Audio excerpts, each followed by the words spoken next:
చేరువచ్చినటువంటి పరిశుద్ధంతటికి మన ప్రభు అయిన యేసుక్రీస్తు అమూల్యమైన నామంలో మీ అందరికీ నా హృదయపూర్వకమైన వందనాలు చెల్లిస్తున్నాను. ఒక 2 నిమిషాలు లేదా 3 నిమిషాలు నన్ను గూర్చినటువంటి వివరణ ఇవ్వాలని ఆశిస్తున్నాను. నా పేరు యేసుదాస్ అండి, నల్లమల్ల యేసుదాస్. నేను ఎలక్ట్రిసిటీ డిపార్ట్మెంట్లో జాబ్ చేసి 2020లో నేను రిటైర్డ్ అయ్యాను. రిటైర్డ్ అయిన మరుసటి నెలలోనే కరోనా వచ్చింది. కరోనా ప్రారంభమైన సంవత్సరంలో రిటైర్డ్ అయినాను. తరువాత ప్రస్తుతము నేను కర్నూలు పట్టణంలో హెర్మోన్ సంఘములో మరి మేము మా కుటుంబము మా బంధువుల కుటుంబాలు కొన్ని ఆ సంఘములో మేము కొనసాగుతూ ఆరాధించుటకు అక్కడికి వెళుతూ ఉంటాం. నాకు ఈ సంఘముతో కొంత పరిచయం ఉంది. నేను లక్ష్మీనగర్ అసెంబ్లీలో ఉన్నప్పుడు ఒక 4-5 పర్యాయాలు నేను ఇక్కడ వచ్చి వాక్యము చెప్పాను నేను. అయితే ఇప్పుడు నేను చూస్తున్న ఈ సంఘంలో నేను చూసిన వారు కనపడటం లేదు నాకు. ఒక పెద్ద ఆయన ఒకరున్నారు వెనక భాగంలో, దానమయ్య అన్నగారు ఉన్నారు. తర్వాత యవనస్తులలో పుష్పరాజు బ్రదరు, అలాగే రాజు, అలాగనే బ్రదరు నరసింహులు, నాగభూషణం బ్రదరు, ఇలా అప్పుడు వీళ్ళు మంచి యవనస్తులు, మంచి యవనప్రాయంలో ఉన్నారు. తర్వాత ఇప్పుడు రీసెంట్గా నాకు చంద్రశేఖర్ బ్రదర్ కూడా పరిచయం అయ్యాడు. గతంలో నాకు ఆయనతో పరిచయం ఉన్నట్టుగా నాకు ఐడియా లేదు. మొన్న స్పెషల్ మీటింగ్స్ మీ మధ్యకు నేను వచ్చాను, ఆ టైంలో బ్రదర్ కూడా పరిచయం అయ్యాడు. ఏదేమైనాను ప్రభు కృపను బట్టి స్థానిక సంఘంలో మీరు ఏర్పాటు చేసినటువంటి ప్రత్యేకమైన మీటింగ్స్లో చక్కని కార్యాలు, చక్కని మీటింగ్స్ జరిగాయి. అందును బట్టి దేవుని ఎంతైనా స్తుతింపవలసిన వారముగా ఉన్నాం. ఈ సంఘాన్ని మరి ఇప్పుడు ఉన్నటువంటి నిర్వాహకులు ఎంతో చక్కగా మరి మందిరాన్ని, ప్రభు యొక్క కార్యాలను చాలా క్రమ పద్ధతిగా ముందుకు నడిపిస్తున్నారు. అందుని బట్టి కూడా ప్రభుని ఎంతైనా మనం స్తుతించవలసిన వారంగా ఉంటున్నాం.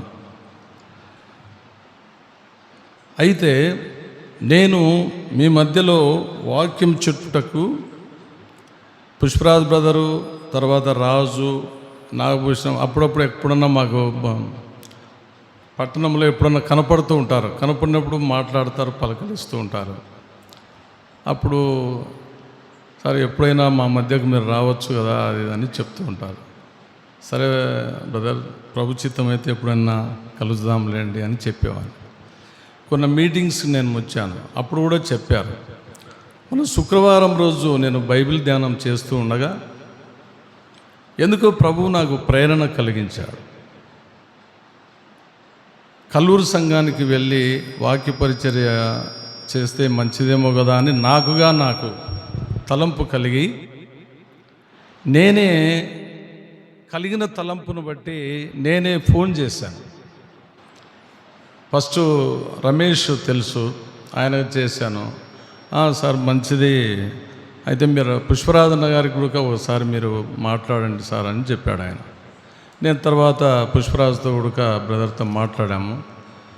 సరే సార్, మేము రేపు మీకు తప్పకుండా ఏ విషయము తెలియపరుస్తాము అని చెప్పి శనివారం రోజు మరలా ఆయన ఫోన్ చేసి మీరు రండి సార్, తప్పకుండా మా మధ్యకు సంతోషము అని ఆయన ఆహ్వానించిన మేరకు సంఘం వారు పెద్దలు మీరంతా తీర్మానం చేసుకొని మీరు నన్ను ప్రేమించి మరి మీరు ఇచ్చినటువంటి ఈ ఆహ్వానాన్ని బట్టి ప్రభుని ఎంతగానో స్తుతిస్తున్నా. మంచిది, ఇది క్లుప్తంగా నా యొక్క ఆశ మీ మధ్యలో పంచుకోవాలని నేను ఈ మాటలు చెప్పడం జరిగింది. మంచిది. పరిశుద్ధ బైబిల్ గ్రంథంలో నుండి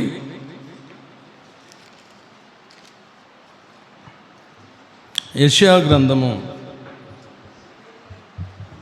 55వ అధ్యాయంలో నుండి కొన్ని మాటలు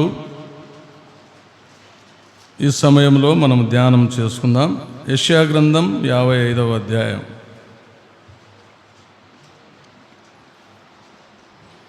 మొదటి నుంచి 4 వచనాలు మనము చదువుకొని వాక్యధనంలో ముందుకు సాగుదాం. దప్పికగా ఉన్న వారలారా, నీళ్ళ యొద్దకు రండి, రూకలు లేని వారలారా, మీరు వచ్చి కొని భోజనము చేయుడి. రండి, రూకలు లేకపోయినను ఏమి ఇయ్యకయే ద్రాక్షారసమును పాలను కొనుడి. ఆహారము కాని దాని కొరకు మీరేలా రూకలిచ్చెదరు? సంతుష్టి కలగజేయని దాని కొరకు మీ కష్టార్జితమును ఎందుకు వ్యయపరచెదరు? నా మాట జాగ్రత్తగా ఆలకించి మంచి పదార్థము భుజించుడి. మీ ప్రాణము సారమైన దాని యందు సుఖింపనీయుడి. చెవియొగ్గి నా యొద్దకు రండి, మీరు వినిన ఎడల మీరు బ్రతుకుదురు. నేను మీతో నిత్య నిబంధన చేసేదను. దావీదునకు చూపిన శాశ్వత కృపను మీకు చూపుదును. ఇదిగో, జనములకు సాక్షిగా అతని నియమించితిని, జనములకు రాజుగాను అధిపతిగాను అతనిని నియమించితిని. చిన్న ప్రార్థన చేసుకుందామండి. దయగల మా ప్రభువా, కృపగల మా తండ్రి, మీ పాదములకు స్తోత్రములు. ఈ ఉదయకాలంలో అమూల్యమైన, శ్రేష్టమైన, ఘనమైన, మహోన్నతమైన మీ నామమునకు స్తోత్రములు చెల్లిస్తున్నాను తండ్రి. స్థానిక కల్లూరు సంఘమును బట్టి తండ్రి మిమ్మల్ని ఎంతగానో స్తుతిస్తున్నాం. ప్రభువా, మీ వాక్యమును ప్రకటించుటకు మీ పక్షమున నిలవబడిన నన్ను కృపతో జ్ఞాపకం చేసుకొని మీ శిలువ చాటున మరుగుపరిచి మీ మెల్లని స్వరము చేత, మీ మాధుర్యమైన స్వరము చేత చేరి వచ్చిన మీ ప్రజలతో, నాతో, మా అందరితో ప్రభువా మీరే మాట్లాడండి. ప్రభువా, మీరు మాట్లాడితే మాకు క్షేమం, ఆదరణ, తృప్తి, నెమ్మది, సంతోషం, జీవము కలిగిన మాటలు, ఆదరించే మాటలు, అట్టి శ్రేష్టమైన పరలోకపు మాటల చేత చేరి వచ్చిన మమ్మల్ని అందరినీ మీరు దర్శించి మీరే మాట్లాడి మీ నామమునకు మీరే మహిమ తెచ్చుకొనమని వేడుకొనుచు, నిలవబడిన నన్ను ప్రభువా మీ ఆత్మ వశంలో ఉంచుకొని నన్ను నేను తగ్గించుకొని మరుగుపరుచుకొని మీరు బయలుపడినట్లు మీ నామమునకే మహిమ కలుగునట్లుగా కృప చూపుదురని మీ గొప్ప రక్షణ కొరకై మా హృదయపూర్వకమైన కృతజ్ఞతాస్తుతులు, స్తోత్రములు చెల్లిస్తూ ఈ ప్రార్థన మనవులు మా ప్రభువును మీ ప్రియకుమారుడు ప్రభు అయిన యేసుక్రీస్తు పేరట ప్రార్థించి వేడుకొనుచున్నాం మా తండ్రి, ఆమేన్.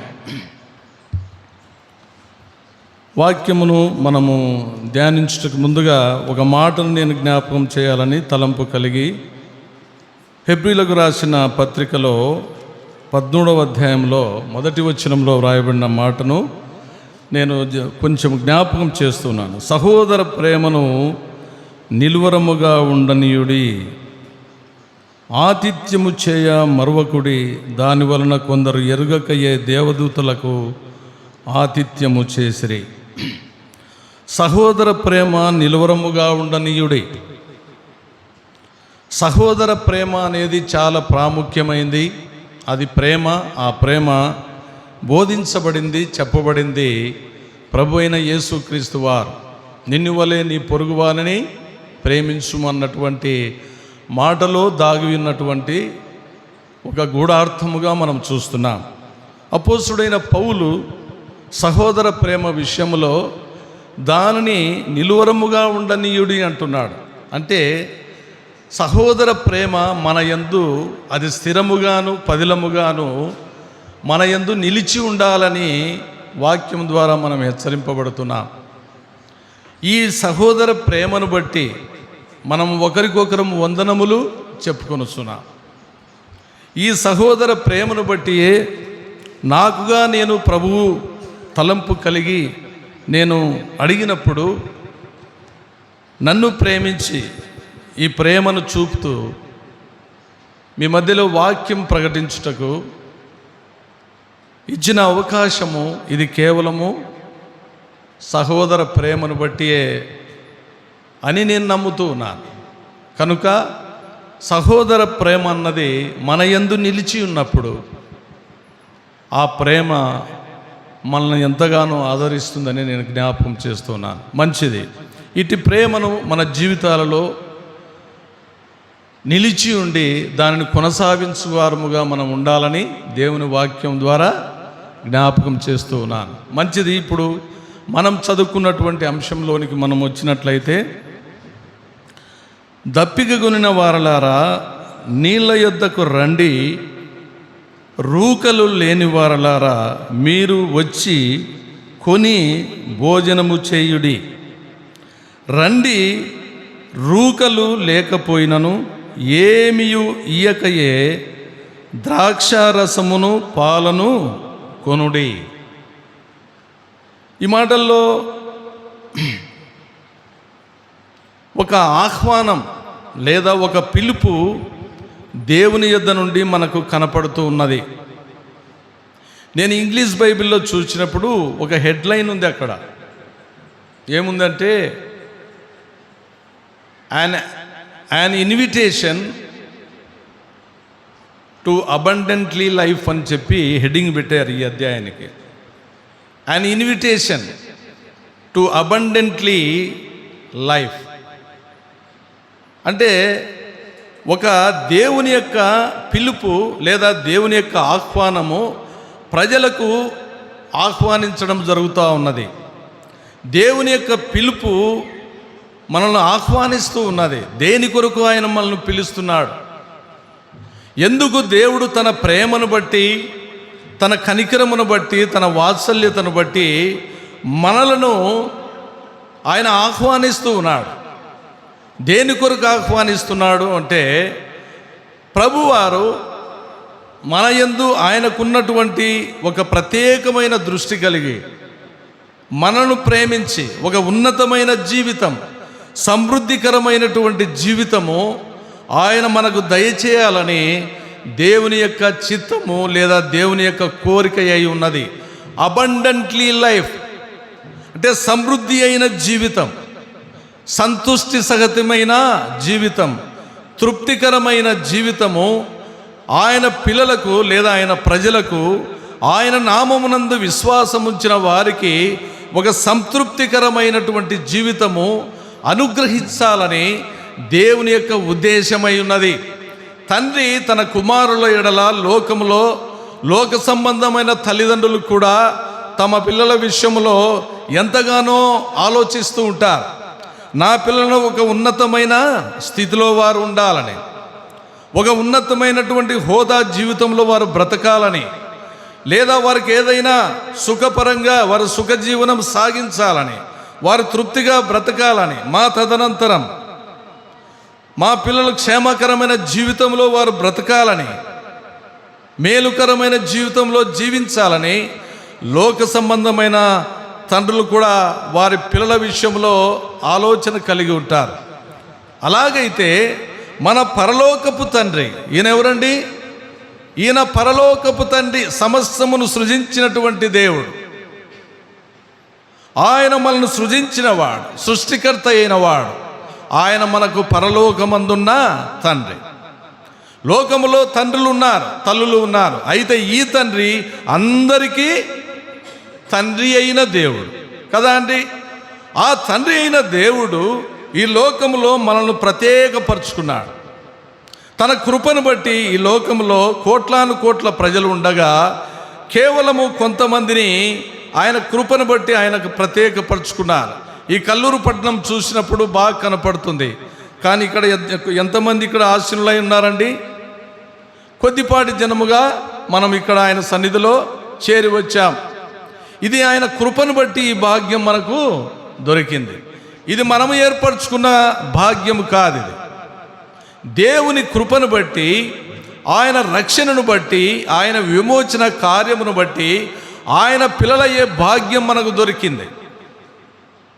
ఆయన తన కృపను బట్టి మనకు పరిశుద్ధమైన జీవితాన్ని ప్రభువారు మనకు అనుగ్రహించారు. అట్టి తన ప్రజలనుగా చేసుకున్నాడు, తన సొత్తుగా చేసుకున్నాడు, తన స్వకీయమైన సాంపాద్యముగా ఆయన మనల్ని ఏర్పరచుకున్నాడు. మనలను పరలోకములో ఉండబెట్టుటకు ఆయన ఈ లోకములో మనల్ని ఏర్పరచుకున్నాడు. అయితే మన పరమందున్న తండ్రి పరలోకంలో ఉన్నాడు. నేడైతే మనము ఎక్కడున్నాము? ఇప్పుడు మనము భూలోకంలో మనం ఉంటున్నాం. మన భూనివాసం మనము సాగుతూ ఉన్నది. అయితే మనలో అనేక మంది పరిపర విధముల ఎన్నో ఇబ్బందులు పడుచు, ఎంతో బాధలు భరిస్తూ వేదనలు పడేవారు, దుఃఖములో ఉండేవారు. ఈ రీతిగా అనేక మంది ఉంటూ ఉండగా దేవుని యొక్క కనికరమును బట్టి అట్టి వారికి శ్రేష్టమైన జీవితం, ఫలవంతమైన జీవితం, సమృద్ధికరమైన జీవితము అనుగ్రహించుటకు ఇదిగో ఆయన మనల్ని ఆహ్వానించువాడుగా కనపడుతున్నాడు. ఆయన అంటున్నాడు, దప్పిక కొనిన వారలారా నీళ్ళ యొద్దకు రండి. దప్పిక అంటే ఏ దప్పిక? ఇక్కడ 3 మాటలు బాగా మనం గమనించాలి. మొదటి వచనములోనే నీళ్ళ యొద్దకు రండి అన్నాడు. తర్వాత ఆయన ఏమంటున్నాడంటే, మీరు వచ్చి కొని భోజనము చేయుడి అంటున్నాడు. తర్వాత 2వ లైన్లోకి వస్తే, రండి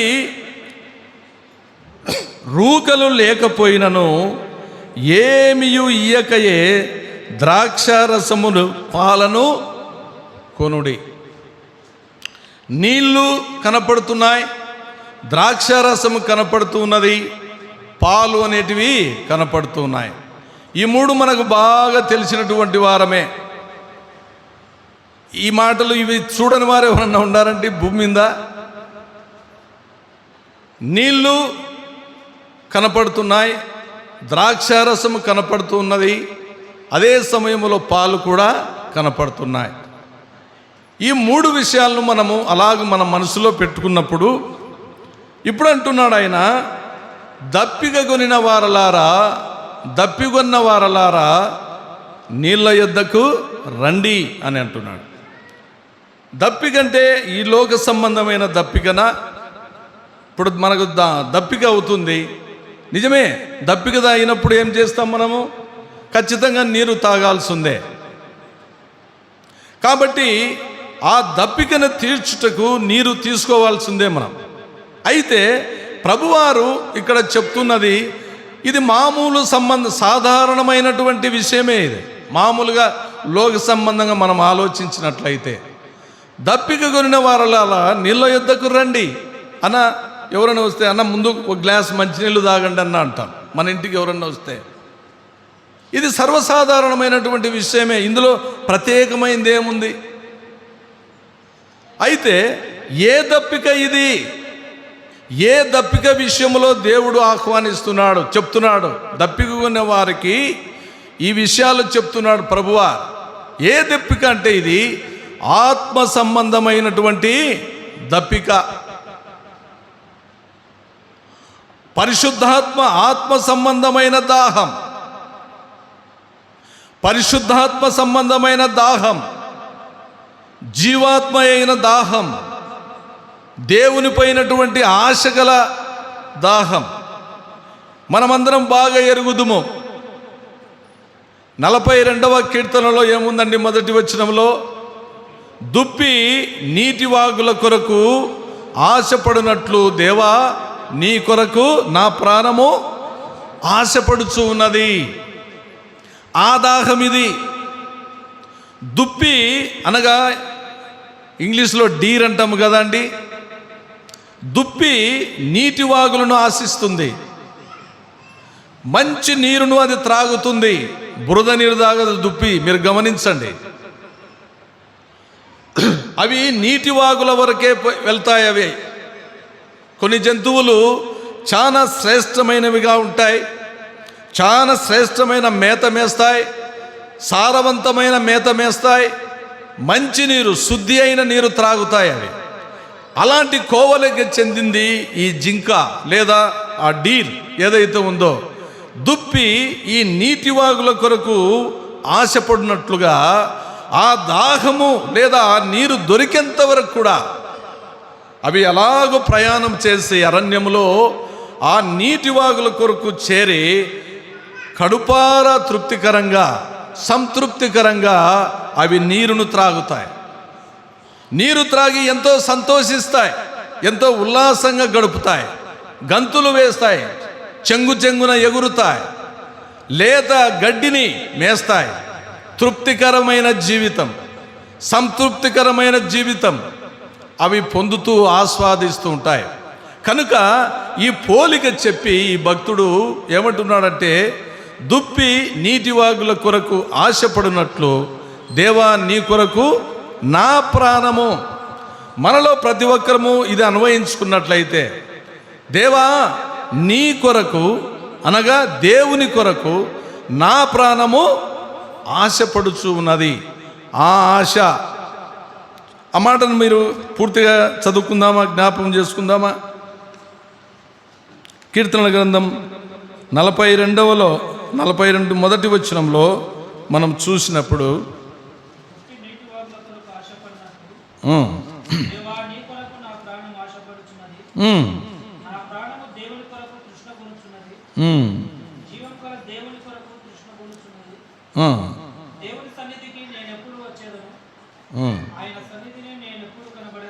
చాలు.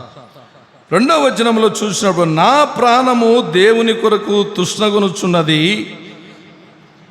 జీవము గల దేవుని కొరకు తృష్ణగొనుచున్నది. ఈ ఆశ, ఈ దప్పిక ఉండాలండి.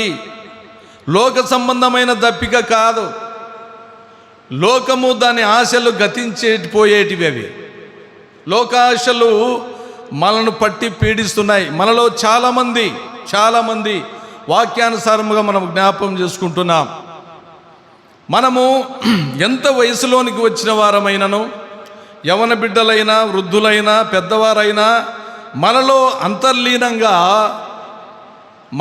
అంతర్లీనంగా లోక సంబంధమైన ఆశలు మనలో ఉన్నాయి. ఇందులో ఏ ఒక్కరు అతీతులు కాదు. ప్రభును నమ్ముకోకపోయిన వారిలో, నమ్ముకున్న వారిలో, విశ్వసించిన వారిలో ఈ లోక సంబంధమైన ఆశ మనలో ఇమిడి ఉన్నది. సత్యం ఒప్పుకోవాలా దేవుని సన్నిధిలో. నేను అన్ని విసర్జించి ఉన్నాను చెప్పు విశ్వాసం ఉన్నాడు డబ్బు మీద. ఏమండి, ప్రభువుని నమ్ముకున్నాం, విశ్వసించాం, రక్షణ పొందాం, దేవుని పిల్లలయ్యే భాగ్యం.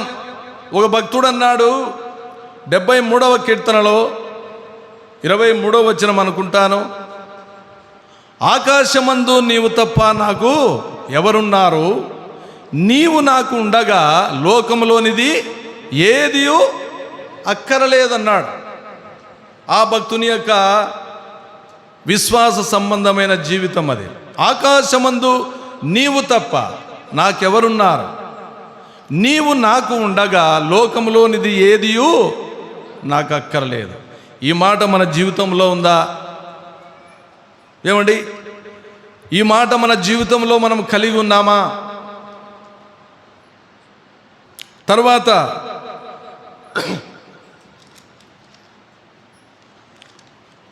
యోహాను రాసినటువంటి మొదటి పత్రిక 2వ అధ్యాయంలో కొన్ని మాటలు మనం జ్ఞాపకం చేసుకుందాం. 15 నుంచి నేను చదువుతున్నాను. 2వ అధ్యాయం మొదటి పత్రిక యోహాను 15 నుంచి నేను చదువుతున్నాను. ఈ లోకమునైనను లోకములో ఉన్న వాటినైనను ప్రేమింపకుడి. ఎవడైనను లోకమును ప్రేమించిన ఎడల తండ్రి ప్రేమ వానిలో ఉండదు. లోకములో ఉన్నదంతయు అనగా శరీరాశయు, నేత్రాశయు, జీవపు డంబమును తండ్రి వలన పుట్టినవి కావు, అవి లోక సంబంధమైనవే. లోకమును దాని ఆశయు గతించుచున్నవి గాని దేవుని చిత్తమును జరిగించువాడు నిరంతరము నిలుచును. లోకమును దాని ఆశ గతించిపోయేటివి. ఈ లోకము గతించిపోయేది. ఈ లోక నటన గతించిపోవచ్చు ఉన్నది. దీని ఆశలు తాత్కాలికమే. ఈ లోకంలో మనం ఎంత కలిగి ఉన్నా, ఎంత స్థితిమంతులమైన, ఈ లోకము ఒకనాడు మనం విడిచి వెళ్ళవలసిన వారముగా ఉన్నా. నీవు సంపాదించుకున్నది ఏది కూడా నువ్వు చేత పట్టుకొని ఈ లోకంలోండి మనము వెళ్ళి పోలేం. కేవలం తాత్కాలికమైనటువంటి తృప్తి అంతే. ఇది ఒక తాత్కాలికమైన తృప్తి. కాబట్టి లోకాశలు, లోక సంబంధమైన ధ్యాస, లోక సంబంధమైన ధ్యానం, లోక సంబంధమైనటువంటి కొంతమంది విపరీతమైనటువంటి ఆశను కలిగి ఉండటం అనేది మంచిది కాదు. ఒక భక్తుడు అన్నాడు, నాకు టైం తక్కువ ఇచ్చినాడు బ్రదర్. సామెతల గ్రంథం 30వ అధ్యాయంలో అనుకుంటా ఒక భక్తుడు చెప్తున్నాడు, దేవా, నేను చనిపోకముందు నీతో 2 మనవులు చేసుకొనుచున్నాను. అంటే మనవి చేసుకొనుచున్నాను. ఏమిటి ఏదంటే, నాకు గొప్ప ఐశ్వర్యమునైనను దయచేయకుము, పేదరికమునైనను దయచేయకుము. ఎక్కువ నువ్వు ఐశ్వర్యం ఇచ్చినావనుకో, నేను గర్వించిన వాడనై నా దేవుని నామమును దూషించి నేను నా దేవుని నామానికి అవమానం తెచ్చిన వాడనవుదునేమో. ఎక్కడున్నాడయ్యా దేవుడు అనేవారు. అంటే విర్రవిగే తత్వం, అహంకారం, ధనాన్ని బట్టి, ఐశ్వర్యాన్ని బట్టి విర్రవిగే తత్వం, గర్వించే తత్వం, ధనాన్ని బట్టి మనుషులలో అది అంతర్లీనంగా పెరుగుతుంది.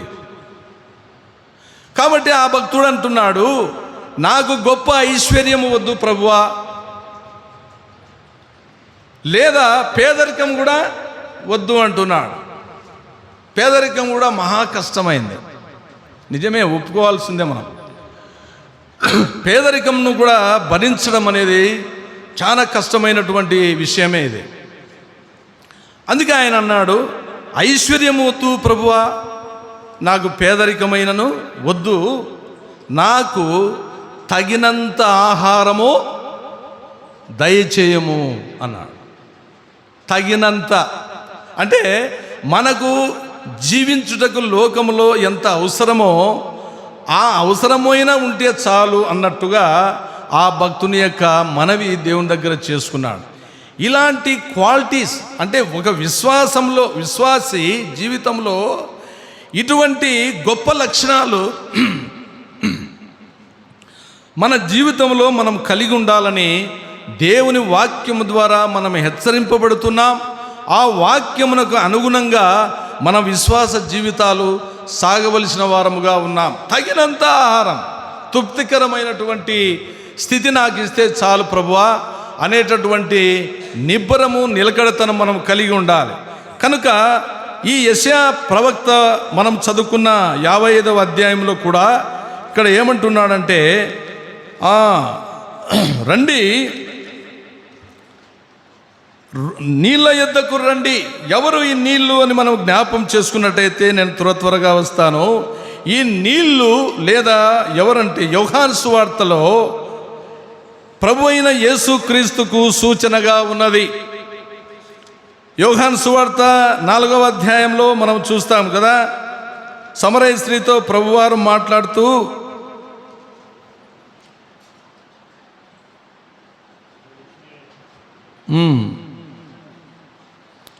పదవ వచనం నుంచి నేను చదువుతున్నాను. అందుకు యేసు, నీవు దేవుని వరమును నాకు దాహమునకిమ్మని నిన్ను అడుగుచున్నవాడెవడో అది ఎరిగి ఉంటే నీవు ఆయనను అడుగుదువు, ఆయన నీకు జీవజలము ఇచ్చునని ఆమెతో చెప్పాను. అప్పుడు ఆ స్త్రీ, అయ్యా, ఈ బావి లోతైనది, చేదుకొనుటకు నీకేమీ లేదే, ఆ జీవజలము ఎలాగు నీకు దొరుకును అని ఆమె చెప్పింది. అంటే అంతకు మునుపు ప్రభువారు ఒక మాట మన 7వ వచనంలో చూడండి, సమరయ స్త్రీ ఒకతే నీళ్లు చేదుకున్నటకు అక్కడికి రాగా యేసు నాకు దాహంనకు నీరిమ్మని అడిగాడు ఆమెను. తర్వాత ఆ స్త్రీ అంటున్న మాట ఏమంటే, యూదుడవై ఉండి నీవు సమరయ స్త్రీనైన నన్ను దాహమునకిమ్మని ఎలాగ అడుగుచున్నావని ఆయనతో చెప్పెను. ఎందుకనగా యూదులు సమరయులతో సాంగత్యము చేయరు. అంటే ఆ రోజుల్లో యూదులకు ఒక ప్రత్యేకమైన స్థానం ఉంది సమాజంలో. ఈ సమరయులు ఒక రకంగా చెప్పాలంటే ఇప్పుడు లోకంలో ఉన్నట్లుగా కొంతమంది అప్పర్ కాస్ట్ పీపుల్ ఉన్నారు, కొంతమంది లో కాస్ట్ పీపుల్ ఉన్నారు. దరిగిరానియరు కొన్ని కులాల వారు, అట్టడుగున ఉన్నటువంటి కులాల వారని. అలాంటి సిచ్యువేషన్. అయ్యా, నువ్వు చూస్తుంటే యూదుడవై ఉన్నావు, సమరయ స్త్రీనైన నన్ను దాహమునకిమ్మని అడుగుచున్నావే. మీరు యూదులు, మేము సమరయులము కదా, నన్ను నీవు అడుగుచున్నావే అని అడిగింది ఆయన. అంటే ఆ ప్రభువారు ఆమె తన్న మాట ఏమంటే, నీవు దేవుని వరమును నాకు దాహమునకిమ్మని నిన్ను అడుగుచున్న వాడెవడో అది ఎరిగి ఉంటే నీవు ఆయనను అడుగుదువు, ఆయన నీకు జీవజలము ఇచ్చునని ఆమెతో చెప్పెను. ఈ జీవజలము, అమ్మా, ఈ నీరు త్రాగితే నువ్వు మరలా దప్పిగా కొంటావు. అయితే నేనిచ్చు జలము లేదా నేనిచ్చు తాగువాడు మరెన్నటికి నీ కూడా దాహము కలుగదు. ఈ నీరు త్రాగువాడు మరలా దప్పిక అవుతూనే ఉంటుంది. అయితే జీవజలమును నువ్వు త్రాగినట్లయితే అది నిన్ను నిత్య జీవములోనికి నడిపిస్తుంది. ఆ నీరు నీకు అవసరమైంది అని చెప్పి తన్ను తాను ప్రభువు తెలియపరుచుకుంటున్నటువంటి మాట. కాబట్టి ఈ నీళ్ళ యొద్దకు రండి అంటే ఏ నీళ్ళు? ఈ నీళ్ళు ఇది జీవజలముల బుగ్గ అయిన యేసుక్రీస్తు వద్దకు మీరు రావాలని ఆయన జ్ఞాపకం చేస్తున్నాడు. అలాగనే ఈ జీవజలం అనే మాటను జ్ఞాపకం చేస్తూ ఇర్మియా గ్రంథము 2వ అధ్యాయంలో కూడా ఈ జీవజలమును గూర్చిన వృత్తాంతం కనపడుతుంది. 2వ అధ్యాయం 13వ వచనంలో చూడండి, నా జనులు 2 నేరములు చేసి ఉన్నారు. 2:13 జీవజలముల ఊటనైన నన్ను విడిచి ఉన్నారు, తమ కొరకు తొట్లను అనగా బద్దలై నీళ్లు నిలువని తొట్లను తొలిపించుకొని ఉన్నారు. ఇజ్రాయేలు కొనబడిన దాసుడా, ఇంట పుట్టిన దాసుడా కాడు కదా, అతడేలా దోపుడు సొమ్మాయను. సరే, నా జనులు 2 నేరములు చేసి ఉన్నారు. దేవుడు తన ప్రజలైన ఇజ్రాయేలుల పట్ల 2 నేరములు మోపుతున్నాడు. 2 నేరాలు, 2 తప్పులు ఆయన చూపిస్తున్నాడు. ఏమిటంటే, జీవజలముల ఊటనైన నన్ను విడిచి ఉన్నారు. ఎంత నేరము కదా అండి! సజీవుడైన దేవుణ్ణి, నిత్యుడగు తండ్రి, శాశ్వత కాలము నుండి శాశ్వత కాలం వరకు యుగయుగములు జీవించుచున్నటువంటి దేవుణ్ణి విడిచి ఏమైనారంట? వీళ్ళు తప్పు చేసి ఉన్నారు. నిజ దేవుణ్ణి విస్మరించి, నిజ దేవుణ్ణి ఆశ్రయించకుండా జీవజలముల ఊట అయిన ప్రభు అయిన యేసుక్రీస్తును విడిచి వీరు వేరు మార్గములలో ప్రయాణం చేస్తున్నారు. అవి నిన్ను గట్టెక్కించలేవు, నీ దాహమును తీర్చలేవు. ప్రభు అయిన యేసుక్రీస్తు జీవజలముల ఊట అని మనము ఈ ఉదయకాలంలో జ్ఞాపకం చేసుకుంటున్నాం. అలాగుననే ప్రకటన గ్రంథంలో కూడా జీవజలముల గూర్చినటువంటి మాట మనకు కనపడుతుంది. 21వ అధ్యాయంలో ఆ మాట కనపడుతుంది. జీవజలముల ఊట.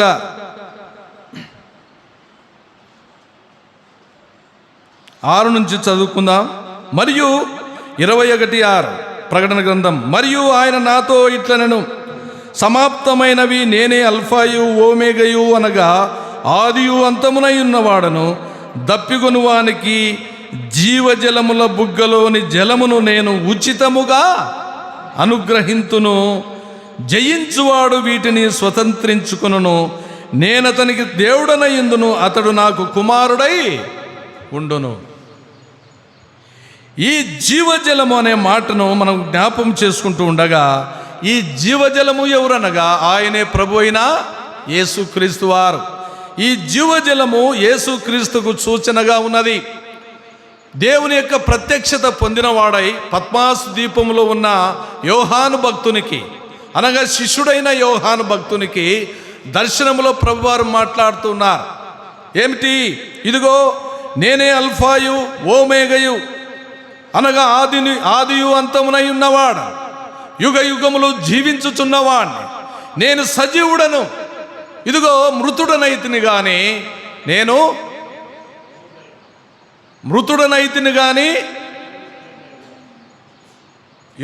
యుగ యుగములు జీవించుచున్నవాడు. ఆయన నిత్యము జీవించేవాడు. ఆయన మృతుడైపోయి కుళ్ళిపోయినవాడు కా. ఇదిగో ఆయన మన పాపముల పరిహారము నిమిత్తమై కల్వరి శిలువ శ్రమలకు తన్ను తాను అప్పగించుకున్నాడు.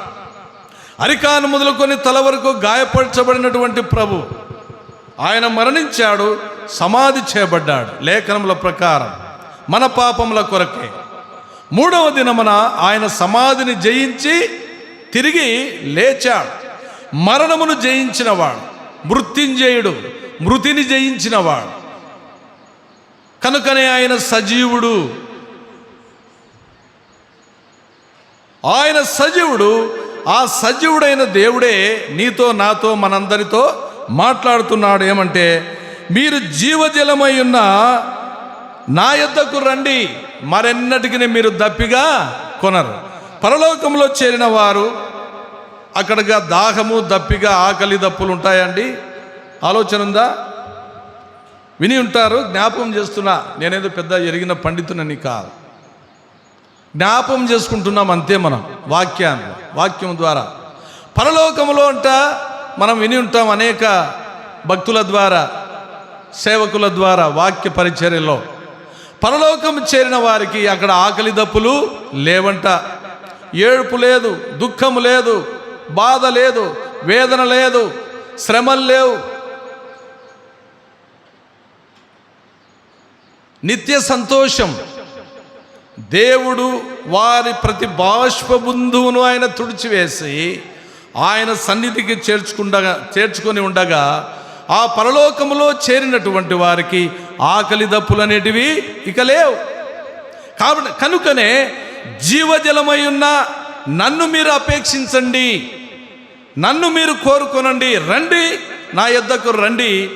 జీవజలము ఎలా బుగ్గై ఉన్న నా యొద్దకు వచ్చి నేనిచ్చు దాహం మీరు తాగండి, మరెన్నటికి మీరు దప్పిక కొనరు అని ప్రభువారు ప్రేమపూర్వకంగా కనికరమును గట్టి ఆయన దయను బట్టి, వాత్సల్యతను బట్టి ఆ శ్రేష్టమైన సజీవమైన మరి మంచి నీరు, జీవజలంల బుగ్గలోని నీరును త్రాగుటకు ఆయన ప్రేమతో ఆయన ఆహ్వానిస్తున్నట్టుగా మనము జ్ఞాపకం చేయబడుతున్నాం. అయితే ఆయన ఒక మాట అన్నాడు, ఎవరు ఈ బుగ్గలోని నీరు తాగుతారండి?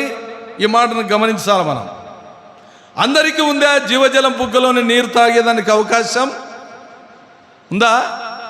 అందరికీ లేదు ఈ భాగ్యం. ద్వితీయోపదేశ కాండములో చివరి అధ్యాయంలో మోసే భక్తుడు అంటాడు, ఓ ఇజ్రాయేలు, నీ భాగ్యం ఎంత గొప్పది, యెహోవా రక్షించిన నిన్ను పోలినవాడు ఎవడు? Who is like you? The God has saved you. దేవుడు నిన్ను రక్షించాడు. ఆయన రక్షణ నీకు అనుగ్రహించబడి ఉన్నది. రక్షణ భాగ్యము, దీని మించిన భాగ్యం మరొకటి లేదు, ఇహమందును పరమందును. ఈ లోకంలో యేసుక్రీస్తు ఇచ్చిన రక్షణ, ఈ రక్షణ అమూల్యమైనది, ఇది ఎంతో భాగ్యమైనది. ఇట్టి భాగ్యం కలిగిన వారు ధన్యులు. యేసుక్రీస్తు ఇచ్చిన కృప, ఆయన కృపను బట్టి, ఆయన వాత్సల్యతను బట్టి, ఆయన కటాక్షమును బట్టి ఆయన మనకు ఉచితముగా, దానముగా ఆయన మనకు రక్షణ అనుగ్రహించాడు. పరిశుద్ధ ఆత్మను మనకు అనుగ్రహించి ఒక ముద్ర వేయబడింది మనలో. Yes, you are my son, you are my daughter, you are my property. మీరు నా సొత్తు, నేను మిమ్మల్ని విమోచించున్నాను. ఎలాగ విమోచించాడు ఆయన? అమూల్యమైన రక్తము చేత. 1 పేతురు పత్రిక మొదటి అధ్యాయంలో మనం చూస్తాము కదా, 19-20 వచనాలలో అమూల్యమైన రక్తంతో అనగా నిర్దోషమును నిష్కలంకమునకు గొర్రె పిల్ల వంటి రక్తము చేత మీరు విమోచింపబడితిరి కదా అని అక్కడ ఉన్నటువంటి యూదా భక్తులతో పేతురు భక్తుడు జ్ఞాపకం చేస్తున్నాడు. రక్షింపబడిన విధమును వెండి బంగారముల వంటి క్షయ వస్తువుల చేత మీరు విమోచింపబడలేదు కానీ అమూల్యమైన రక్తము చేత అనగా నిర్దోషమును నిష్కలంకమునకు గొర్రె పిల్ల వంటి రక్తము చేత మీరు విమోచింపబడితిరి.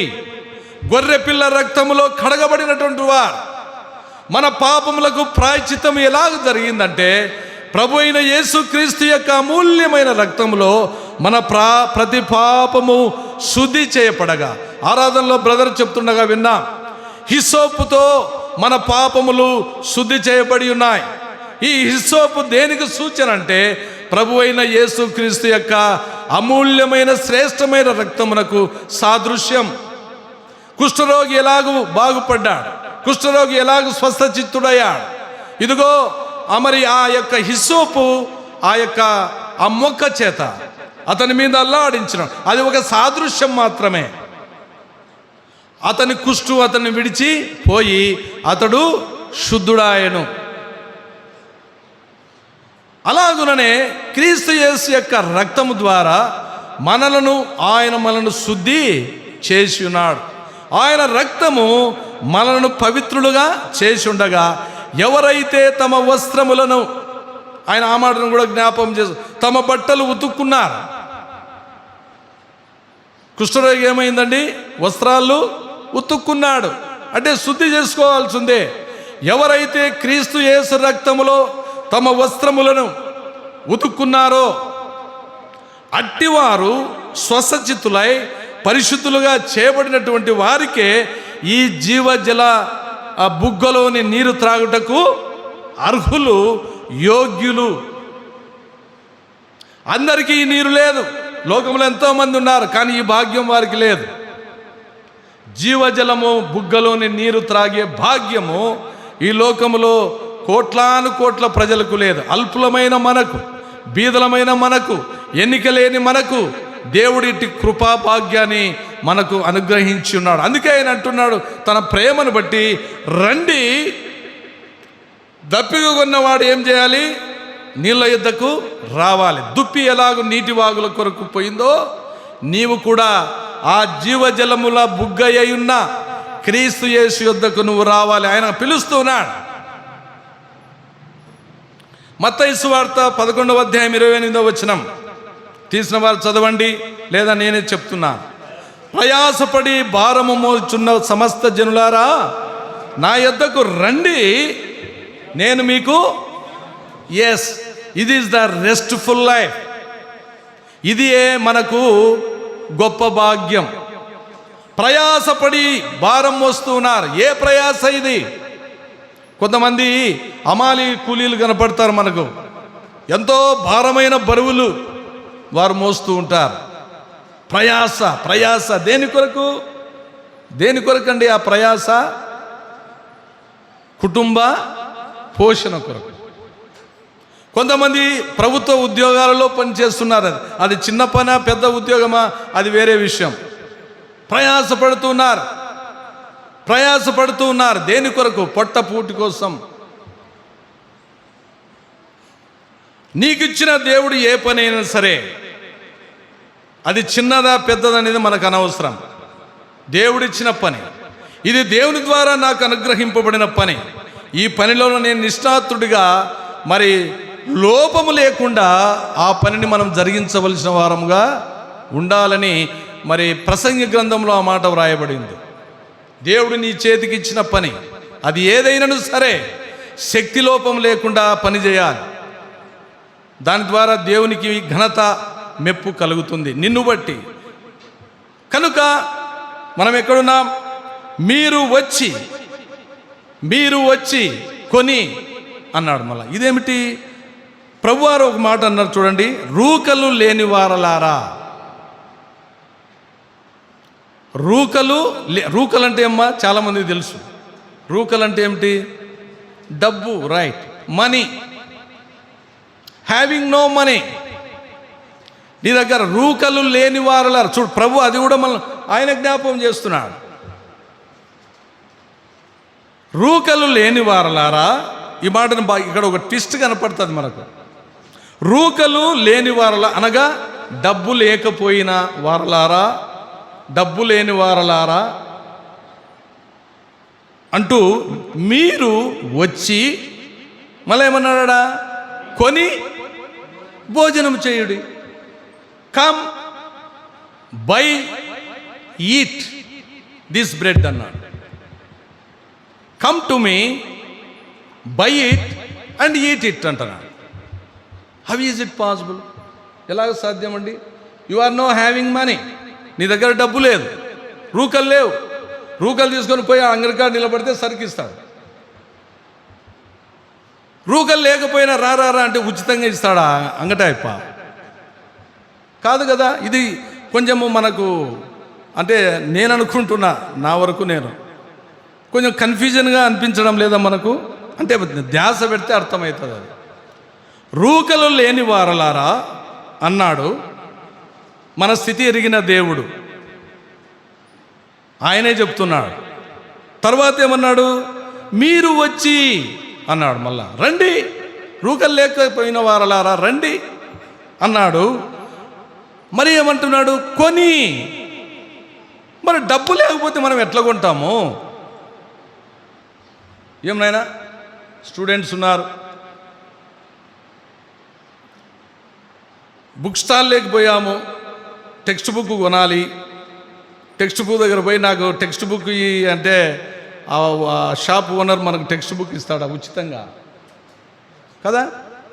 కమ్ టు మీ అన్నాడు. మళ్ళీ ఏమన్నాడు, బై ఇట్ అంటున్నాడు. అంటే కొనమంటున్నాడు. కొనాలంటే ఏం చేయాలా? డబ్బు ఉండాలి, రూకలు ఉండాలి జోబిలో. మరి రూకలు లేవే, ఎట్లా కొంటావు నువ్వు అది? ఇది కొంచెం కన్ఫ్యూజన్ అనిపించడం లేదా మనకు? మంచిది, నేను అలాగే చెప్తున్నా. మీరు వచ్చి కొని భోజనము చెయ్యుడి అన్నాడు. Come to me having no money, డబ్బు లేకపోయినా సరే come to me, buy it and eat it అన్నాడు. మీరు వచ్చి కొని భోజనం చేయుడు అన్నాడు. అంటే దీన్ని మనం ఎలాగూ దాన్ని కంటిన్యూస్. రండి అన్నాడు. మళ్ళా కింది లైన్ లేకపోతే రండి, రూకలు లేకపోయినను మీరు ఎలా రూకలు లేకపోయినను ఏమియు ఇయ్యకయే ద్రాక్షారసమును పాలను కొనడి. పాలోడు ఊరికి ఇస్తాడా? పాలవాడు ఏమండి, మిల్క్ వెండర్ ఉంటాడు. పాలోడు మనకు ఊరికి ఇయ్యడు, పాలు పోయాడు కదా. ఇలా పోస్తేనే పైసలు ఇవ్వాలి రూకలు. కాబట్టి రండి, రూకలు లేకపోయినను ఏమియు ఇయ్యకయే ద్రాక్షారసమును పాలను కొనుడి. ఈ కొని అనే మాట మనకు కనపడతా ఉంది కదా. ఈ కొని అనే మాటకు ఇక్కడ మనము ఆత్మీయంగా ఆలోచించుకోవాల్సింది, అర్థం చేసుకోవాల్సింది ఏమంటే, ఈ కొనుట అనే మాటకు ఇక్కడ అర్థం మనం ఎలా వచ్చునంటే, ప్రభు అయిన యేసుక్రీస్తునందు విశ్వాసం ఉంచాలి.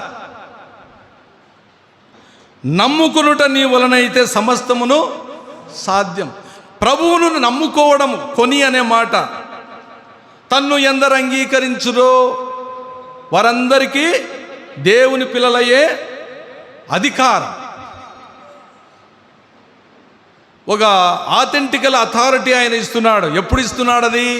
నీవు నా సొత్తు, నా కుమారునివి, నా కుమార్తె. ఎలాగది? దేవుని కుమారులముగా, దేవుని కుమార్తెలముగా, లేదా ఆయన రాజ్య నివాసులుగా మనకు ఎలా వస్తాయి ఈ వారసత్వం? ఎలాగొస్తాయి? Through Lord Jesus Christ. ప్రభు అయిన యేసుక్రీస్తు ద్వారా మనము పరమందున్న తండ్రి యొద్దకు మనము చేరుతాం. ప్రభు అన్నాడు కదా, నేనే మార్గమును, నేనే సత్యమును, నేనే జీవమును, నా ద్వారా తప్ప తండ్రి యొద్దకు ఎవడునో రాలేడు లేదా పోలేడు. మార్గమై ఉన్నవాడు ప్రభు అయిన యేసుక్రీస్తు. కాబట్టి తన్ను ఎందరు అంగీకరించుదురో వారందరికీ దేవుని పిల్లలయ్యే అధికారము ఆయన అనుగ్రహిస్తున్నాడు. అంటే రండి మొదట పిలిచాడు ప్రభువారు. మీరు బీదలైన, సామాన్యులేమి, సామంతులేమి, ధనికులేమి, దరిద్రులేమి. దరిద్రులని ఎవరంటారండి? The poorest of the poor. దరిద్రులని ఎవరంటారు ఈ లోకంలో? బీదలైన వారిని,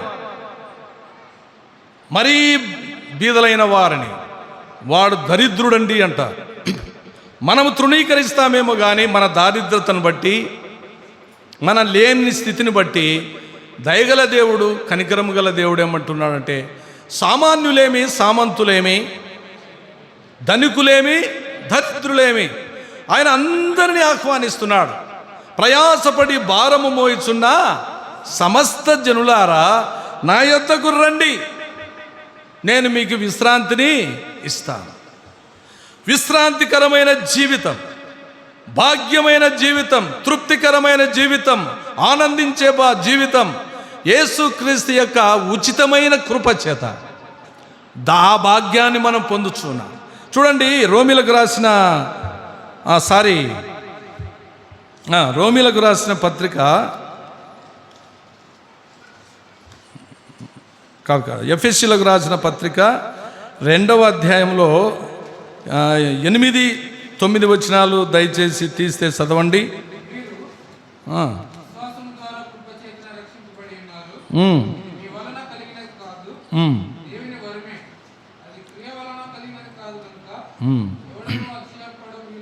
చాలు.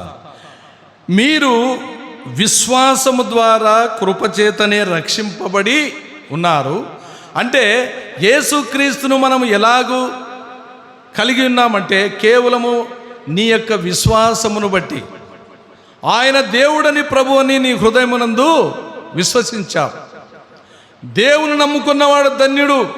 ఆయన నమ్ముకునుట ద్వారా, ఆయన నామమునందు విశ్వాసముంచుట ద్వారా నమ్మువానికి ఆయన దేవుడుగా నీకు దొరికాడు. నమ్మిన వానికి ఆయన రక్షకుడుగా దొరికాడు. కనుకనే ఈ కొని అనే మాటకు అర్థం ఏమిటంటే దేవుని నామమునందు విశ్వాసముంచాలి. ఆయన నీ సొంత రక్షకునిగా నీవు కొనాలి, అంటే అంగీకరించాలి విశ్వాసముతో. అది కొనుట అనే మాటకు అర్థం. తర్వాత 3 రోమీలకు రాసిన పత్రిక 3వ అధ్యాయంలో కూడా మరి ఒక మాట కనపడుతుంది. 3వ అధ్యాయంలో 23 చదువుతున్నాను. ఏ భేదమును లేదు, అందరూ పాపం చేసి దేవుడు అనుగ్రహించు మహిమను పొందలేకపోతున్నారు. కాబట్టి నమ్మువారు ఆయన కృపచేతనే క్రీస్తు యేసునందలి విమోచనము ద్వారా ఉచితముగా నీతిమంతులని తీర్చబడుచున్నారు. ఉచితముగా. నువ్వేమైనా వెల చెల్లించి ప్రభును కొన్నావా? ఏమ్మా, ఇప్పుడు కొంతమంది ఖర్చు పెట్టి దేవుని దగ్గరికి పోయి పూజలు చేసి వస్తున్నారు. ఆ దేవుడు కాదు ఈ దేవుడు. దర్శనానికి పోవాలంటే కొంతమంది లక్షలు ఖర్చు పెడుతున్నారు. ఆ దర్శనం జరుగుతుందో లేదో మనకు తెలియదు. ఈ దేవుడు ఆయన సర్వాంతర్యమైన దేవుడు, ఆయన అదృశ్యమైన దేవుడు, ఆయన అదృశ్య స్వరూపము కలిగిన వాడు, ఆయన కంటికి కనిపించినటువంటి దేవుడు. నీ హృదయంలో ఎప్పుడైతే నీవు అంగీకరించి ఉన్నావో ఆయన నీ హృదయంలో నివసించుటకు ఇష్టపడి ఉన్నాడు. ఆయన కుమార్తెగా ఆయన చేసుకున్నాడు, కుమారునిగా చేసుకున్నాడు. ఆయనను మీరు కలిగిన వారంటే ఆయనను మీరు దేవునిగా, ప్రభువునిగా, రక్షకునిగా, నీ విమోచకునిగా ఆయనను మీరు కలిగి ఉన్నారు. కాబట్టి అటువంటి వారికి మాత్రము ఈ జీవజలముల బుగ్గలోని నీరు త్రాగుటకు వీలు కలుగుతుంది. ఇప్పుడు అర్థమైందమ్మా? ఉచితముగా ఆయన అనుగ్రహించిన రూకలు లేని వారలారా, డబ్బు లేని వారలారా రండి, ముందు రండి, కమ్ టు మీ. ముందు మీరు రండి. మీరు వస్తే దేవుడు నీ వద్దకు వస్తాడు. రాకనే పోతే యాకోబు పత్రిక 2వ అధ్యాయంలో అనుకుంటాను నేను, రైట్, అదే ఆ రెఫరెన్స్ అదే.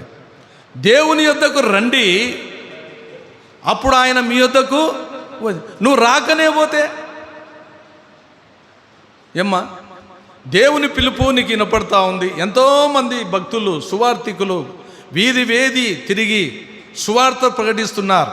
ప్రభు అయిన యేసుక్రీస్తునందు విశ్వాసం ఉంచుము, అప్పుడు నువ్వు నీ ఇంటి వారును నీవు రక్షింపబడుదురు. ఉచితముగా అనుగ్రహించుచున్నటువంటి రక్షణ, ఉచితముగా ఆయన మనందరి నిమిత్తమై ఏ వెల చెల్లించలేకుండా మనందరి నిమిత్తమై ఆయన ఎవరు చెల్లించలేని క్రయధనముగా కలువరి శిలువలో ఆయన రక్తము కార్చి ఆయనే క్రయధనం మనందరి కొరకు చెల్లించాడు. ఇంకా నీవు నేను చెల్లించాల్సిన అవసరం లేదు. కాకపోతే మనం ఆయనకు రుణస్థులము. అందుకే దావీదు రాజు అంటాడు, తన జీవితంలో ఎక్కువ కనపడుతుంది, దేవా నా బ్రతుకు కాలమంతయు నేను రుణస్థుడను అంటాడు. నా రుణము తీరక అది అట్లా ఉండవలసిందే. ఆ రుణాన్ని మనం తీర్చుకోలేము. ఆయన మనల్ని దత్తతకు తీసుకున్నాడు, అంతే. మనమందరం దత్తపుత్రులం. స్వయాన మనము ఇజ్రాయేలు ప్రజలము కాదు. లోకరీత్యా వాళ్ళంటే వాగ్దాన పురుషులు, వాగ్దానాలు వారికి ఉన్నాయి.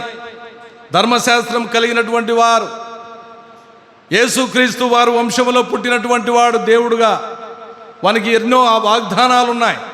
అయితే ఇప్పుడు కృపాకాలంలో వారైనా మరెవరైనా, యూదులైనా గ్రీసు దేశస్థులైనా అన్యులైనా మరెవరైనా సరే, నేడైతే కృపాకాలములో ప్రభు అయిన యేసుక్రీస్తునందు విశ్వాసము ఉంచి తీరాల్సిందే. యేసుక్రీస్తును నమ్మితేనే పరలోక భాగ్యం, నమ్మకపోతే పరలోక భాగ్యం లేదు.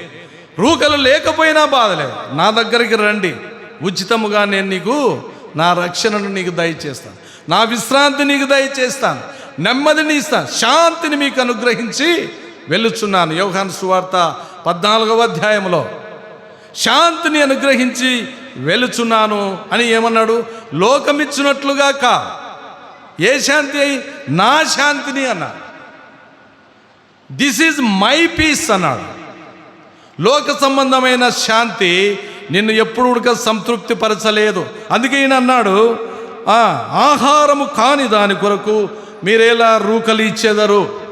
ఇక్కడ మరి ఒక మాట, ఆహారము కాని దాని కొరకు 2వ వచనములో మీరేలా రూకలిచ్చేదరు, సంతుష్టి కలగజేయని దాని కొరకు మీ కష్టార్జితమును ఎందుకు వ్యయపరిచెదరు. నా మాట జాగ్రత్తగా ఆలకించి మంచి పదార్థము భుజించుడి, మీ ప్రాణము సారమైన దాని యందు సుఖింపనీయుడి. ఇక్కడ మనం చూసినట్లయితే ఆహారము కాని దాని కొరకు మీరేలా రూకలిచ్చెదరు. లైక్ ఉదాహరణకు మనకు లోక సంబంధంగా కొంత అర్థమయ్యేదానికి 2 మాటలు నేను జ్ఞాపకం చేస్తాను. ఆహారము కానివి ఏయండి. జనరల్గా మనం ఆహారం అని తింటున్నాం, అన్నము, కర్రీసు, అవి ఇవి పండ్లు, ఇలాంటివన్నీ ఆహారముగా మనం చూస్తాం. ఆహారము కానిదనకు మీరేలా రూకలిచ్చేదరు అన్నాడు ప్రభువా. ఆహారం కాని దాని కొరకు మనం ఖర్చు చేస్తున్నాం. ఏమిటది? ఉదాహరణకు పురుషులలో ఎక్కువ కనపడతారు ఈ ఆహారం కాని దాని కొరకు ఖర్చులు పెట్టేవాళ్ళు. ఎవరు వాళ్ళు? ఏంటి అవి? ఆహారం కాంది.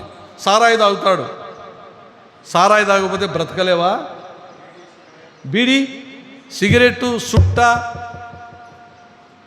బ్రాందీ, విస్కీ, రకరకాలు లగ్జరియస్ వైన్స్ బాటిల్స్ ఉన్నాయి, వేల రూపాయలు.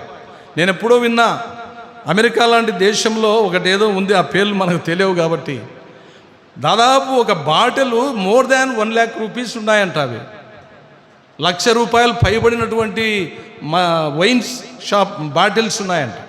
అంటే వానికి కలిగే ఆ సంతృప్తి, ఆ కొద్ది నిమిషముల పాటు ఉండే ఆ చిన్న శాంతి కొరకు లేదా ఆ యొక్క సంతోషం కొరకు ఏం చేస్తున్నాడంట? ₹1,00,000 ఖర్చు చేస్తున్నారు. విందులు, వినోదాలు, డ్యాన్సులు, అల్లరి, ఆటపాటలు, నృత్యాలు, ఇవన్నీ పనికిమాలిన వ్యర్థమైనటినా ఏమన్నా ఇవి పనికొచ్చేటినా ఇవంతా? డ్యాన్సులు వేస్తున్నారండి. ఇప్పుడు మరి విచిత్రం ఏంటంటే ఈ డీజే సౌండ్స్ ఒకటి వచ్చినాయి, చెవులు పగిలిపోతుంటాయి. ఖర్చు చేస్తున్నారు, ఆనందపడుతున్నారు, గంతులు వేస్తున్నారు, కుప్పగంతులు వేస్తున్నారు. ఏముందో అక్కడ అర్థం కాదు. వ్యర్థమైన దాని కొరకు మీరేల రూకలు ఇచ్చేదారు, నీ కష్టార్జితమును అన్నాడు. ఇప్పుడు ఒక రిక్షా పుల్లర్ ఉన్నాడండి, ఒక ఆటో అలా ఉన్నాడు. పగలంతా పాపం ఆయన అర్లీ మార్నింగ్ 5 నుంచే స్టార్ట్ చేసి రాత్రి 10 ఏమో ఆయన తిరిగి ఇంటికి వస్తాడు. వస్తానే దారిలో ఏం చేస్తాడు? మహా అంటే ఒక వ్యక్తి ఒక 800 సంపాదించినాడు అనుకుందాం ఆ రోజు. ఆయన దావం ఇంటికి వచ్చేలా 800తో వస్తున్నాడా? పాకెట్ వస్తున్నాడు ఆయన? రాడు. తాగుతాడు, ఇంకా ఏమేమో తీసుకొని వస్తాడు. ఇంటికి వచ్చేసరికి భార్య ఏమంటే ఈరోజు ఎంత సంపాదన, ఏమో జోబులో ఉంది చూసుకోపో, జోబులో ఉంది చూసుకోపో, నువ్వే కష్టపడితివి, దినమంతా రెక్కలు ముక్కలు చేసుకుంటేవి, ఒక 800 సంపాదించుతవి, ఇంటికి పోయేసరికి ఏమైంది? అది 300-400తో ఇంటికి వెళ్ళిపోతాడు. అది కుటుంబ ఖర్చులకు సరిపోదు. కానీ అది తాగినా తాగపోయినా నువ్వు బ్రతుకుతావు కదా. బ్రాంది తాగినా తాగకపోయినా మనిషి బ్రతుకుతాడు. అలాగుననే చాలా మనం ఎగ్జాంపుల్స్ తీసుకోవచ్చు. ఆహారము కాని దాని కొరకు, ఆత్మీయంగా చూస్తే ఆహారము కాని దాని కొరకు మీరేలా రూకలిచ్చేదరు. లోకములో ప్రభు అన్నాడు, ఆయన బ్రతికున్నప్పుడు జీవాహారమును నేనే అన్నాడు. ఐ ఆమ్ ద బ్రెడ్ అన్నాడు. జీవాహారమును నేనే, పరలోకము నుండి దిగివచ్చిన జీవాహారమును నేనే. మీ పితరులు పూర్వమందు దేవదూతలు భుజించినటువంటి ఆహారము, ఆ ఆహారం పేరేమిటి? మన్నా. మన్నాను తినియు వారు చనిపోయారు. అయితే పరలోకము నుండి దిగి వచ్చిన జీవాహారం అన్నాడు ఆయన. I am the living bread, నేను జీవాహారమును. ఈ ఆహారమును భుజించువాడు మరెన్నటికి చనిపో. ఇది యేసుక్రీస్తు చెప్తున్న మాట. లోకంలో ఇంకా వేరే దేవతలు కూడా ఉన్నారు, దేవుళ్ళు అని చెప్పుకునేవారు. అవి జీవమును ఇచ్చేటటువంటి దేవుళ్ళు కాదు. నోరుండి మాట్లాడవు, కన్నులుండి చూడవు, చెవులుండి వినవు, చేతులుండి ముట్టుకోవు, కాళ్ళుండి నడవలేవు. మూగ బొమ్మలు. వాటి కాడబోయి దర్శనం చేసుకునేదానికని ₹1,00,000 ఎంతో సుదూర ప్రాంతములకు వెళ్ళి లక్షలు ఖర్చు పెట్టి దర్శనం చేసుకొని వస్తున్నామంటున్నారు. వస్తా చనిపోయిన వాళ్ళు కూడా ఉన్నారు. What is the use? ఇది ఒక వ్యర్థమైన ఆరాధన. అయితే యేసుక్రీస్తు వారు ఎటువంటి వాడంటే, నేను పరలోకము నుండి దిగి వచ్చిన జీవాహారమును నేనే. ఇంకోటి వ్యర్థమైన ఖర్చులు. కాఫీ టీ తాగకపోతే బతకలేమండి. నాకైతే నన్ను నేనే క్వశ్చన్ చేసుకుంటుంటా. నాకు కొంచెం టీ అలవాటు బాగానే ఉంది. నాకే అనిపిస్తుంటుంది ఒక్కోసారి, ఏమబ్బా ఇది అంత కంపల్సరా? నేను ఉదయమే 3 సార్లు తాగుతావు ఒక్కోసారి టిఫిన్కు ముందే. అది తాగినప్పుడు కాఫీ తాగినప్పుడు మళ్ళీ గ్యాస్ ట్రబుల్, బాధపడడం, మళ్ళీ డాక్టర్ల దగ్గరికి పోవడం, ఇవన్నీ దుబార ఖర్చులు. వ్యర్థమైన దాని కొరకు మీరేలా రూకలు ఇచ్చేదరని ప్రభు చెప్తున్నాడు కదా. ఈ టీ తాగడం ఎందుకు, ఈ కాఫీ తాగడం ఎందుకు, ఆ పిజ్జాలు తినడం ఎందుకు, ఆ బేకరీ పాయింట్స్ తినడం ఎందుకు, ఈ గ్యాస్ ట్రబుల్ రావడం ఎందుకు? ఆడపోయి మళ్ళా ఆ డాక్టర్ల దగ్గరికి పోయి వాడు స్కానింగ్ అని ఇదని అదని చేసి, వాడు మా బంధువుల పిల్లోడు తాగుడుపోతున్నాడు. వాడు అనేక మార్లు కింద పడ్డాడు, ఒళ్ళంతా గాయాలే ఉండేవని. మళ్ళీ లేటెస్ట్గా పడిపోయాడు. ఇప్పుడు పోతే మన మోచేయి కాడ చెయ్యి ఇరిగిపోయిందని సిటీ స్కాన్ చేశారు. దానికి 4,500. మళ్ళా ఏమండి అది ఏదో పెచ్చులైనాయి, అది కరెక్ట్గా సెట్ అవుతుందో తెలియదు, దానికి సిమెంట్ వేసి కట్టు కడితే కానీ అది సెట్ కాదు, దానికి సుమారుగా 2 నెలలు టైం పడుతుంది అని చెప్తే మొత్తానికి ఓవరాల్గా 12,000 ఖర్చు అయిందని ఆ పిల్లవాని తండ్రి నాకు చెప్పడం జరిగింది. అంటే వాడు చేసుకున్న పని ఏమిటి?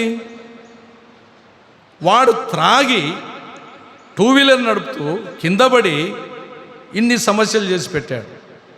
వ్యర్థమైన దాని కొరకు ఎందుకు మీ కష్టార్జితమును మీరు వ్యయపరిచ? దేవుడు ఎకానమిక్స్ కూడా చెప్పినాడండి మనకు. ఎకానమిక్స్ తెలుసు కదా చాలామంది, ఆర్థిక శాస్త్రం.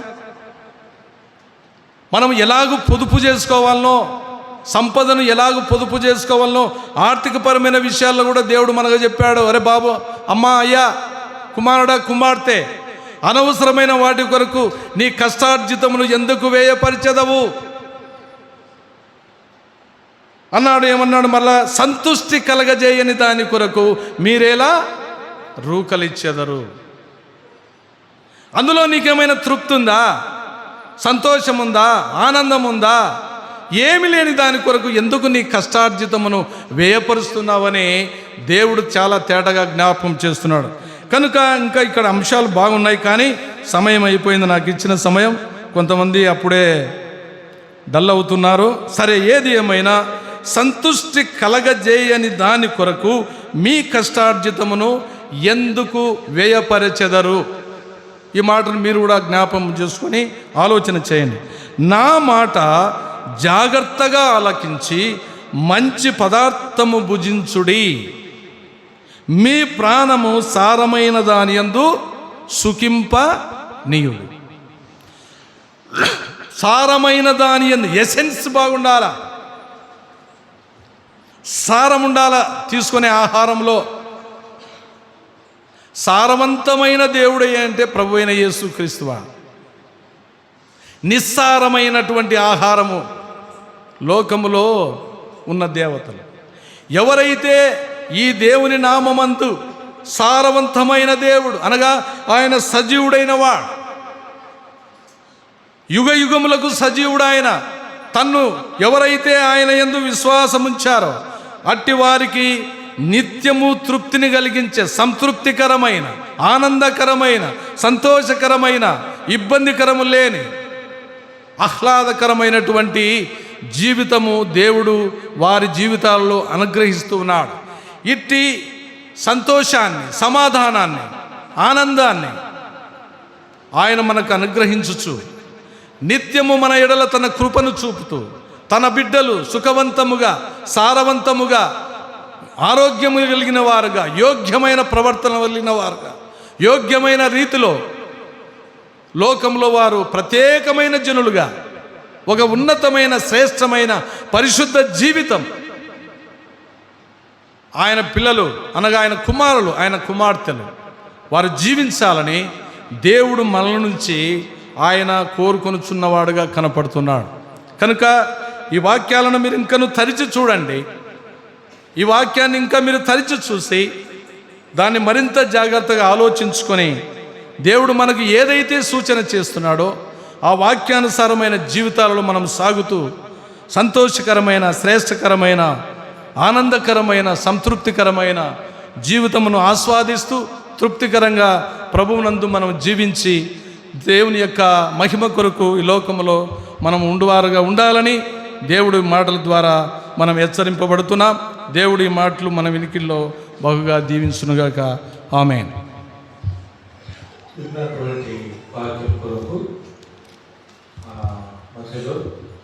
ఆదోని ప్రభాకర్ గారు ఉన్నారు, ప్రార్థన చేస్తున్నారు.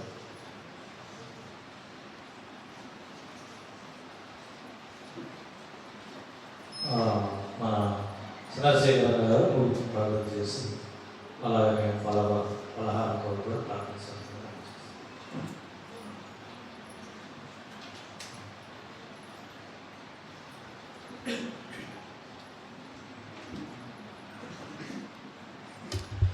ఇంతవరకు దేవుని దాసుని ద్వారా మనము చక్కటి వర్తమానం విన్నాం.